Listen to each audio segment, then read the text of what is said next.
Science perfection চ্যানেলে সকলকে স্বাগত।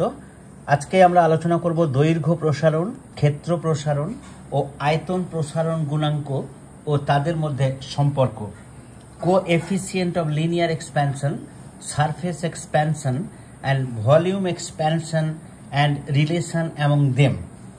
দৈর্ঘ্য প্রসারণ গুণাঙ্ক alpha, coefficient of linear expansion. প্রতি একক উষ্ণতা বৃদ্ধিতে কোনো কঠিন পদার্থের একক দৈর্ঘ্যে যে পরিমাণ দৈর্ঘ্য প্রসারণ হয় তাকে দৈর্ঘ্য প্রসারণ গুণাঙ্ক বলে। একে আলফা দ্বারা সূচিত করা হয়।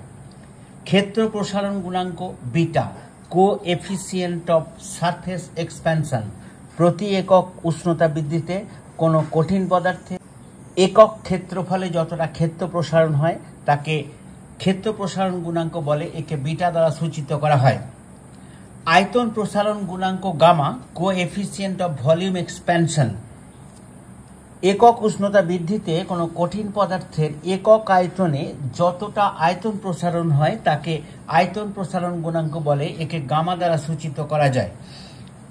আলফা, বিটা এবং গামা এদের মধ্যে সম্পর্ক, alpha is equal to beta by 2 is equal to gamma by 3, beta is equal to 2 alpha, gamma is equal to 3 alpha. অতএব alpha is to beta is to gamma is equal to 1:2:3। আজকে এই পর্যন্তই। আমার ক্লাসটা শোনার জন্য সকলকে ধন্যবাদ। ক্লাসটা ভালো লাগলে একটা লাইক দেবে, বন্ধুদের সঙ্গে শেয়ার করবে এবং চ্যানেলটিকে সাবস্ক্রাইব করবে। অবশেষে আবার সকলকে ধন্যবাদ জানাই। নমস্কার।